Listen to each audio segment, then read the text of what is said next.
नमस्कार. मागच्या ह्या स्पर्धा परीक्षेच्या लेक्चरमध्ये आपण एक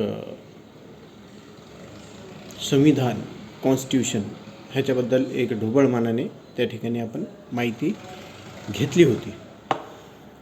आज आपण त्याची पार्श्वभूमी ही थोडक्यात या लेक्चरमध्ये या ठिकाणी बघणार आहोत. तर संविधान चांगल्या प्रकारे योग्य प्रकारे समजून घेण्याच्या दृष्टीने त्याच्या निर्मितीची जी काही पार्श्वभूमी आहे ही या ठिकाणी लक्षात घेणे खूप महत्त्वाचे ठरते. आणि या दृष्टिकोनातून आपण बघतो की सॅम्युअल होअरचाही आपण त्या ठिकाणी मागच्या वेळीही लेक्चरमध्ये आपण उल्लेख केलेला आहे. तर होअर यांनी त्या ठिकाणी आपण बघतो की भारत सरकार कायदा 1935 म्हणजेच गव्हर्मेंट ऑफ इंडिया ॲक्ट 1935 च्या मसुद्यामध्ये त्यांनी महत्त्वपूर्ण असं योगदान दिलेलं आहे. आणि हा जो गव्हर्मेंट ऑफ इंडिया ॲक्ट 1935 आहे हा कायदाच पुढे भारतीय संविधानाचा आधार बनलेला आपल्याला दिसून येतो. या संविधानाच्या निर्मितीमध्ये मसुदा समितीचे अध्यक्ष माननीय डॉक्टर बाबासाहेबजी आंबेडकर यांनी 25 नोव्हेंबर 1949 रोजी संविधान सभेचे जे अध्यक्ष होते माननीय डॉक्टर राजेंद्र प्रसाद यांच्याकडे हा भारतीय संविधानाचा अंतिम मसुदा जो आहे तो त्या ठिकाणी सादर केला. आणि आपण बघतो की 1928 सर्वपक्षीय परिषदेने ऑल पार्टीज कॉन्फरन्स या सर्वपक्षीय परिषदेने भारताचे संविधान तयार करण्यासाठी लखनौ येथे एका समितीची स्थापना केली होती जी नेहरू अहवाल असंही याही नावाने ओळखले जाते. म्हणजे ज्या सर्वपक्षीय परिषदेने जे भारतीय संविधान तयार करण्यासाठी लखनौ येथे एका ज्या समितीची स्थापना केली होती त्याला त्या ठिकाणी नेहरू अहवाल म्हणून ओळखले जाते. तर फ्रेंच आणि पोर्तुगीज यांच्या ताब्यातील काही विखुरलेले प्रदेश वगळता 1858 ते 1947 या काळात भारत ब्रिटिश राजवटीखाली होता.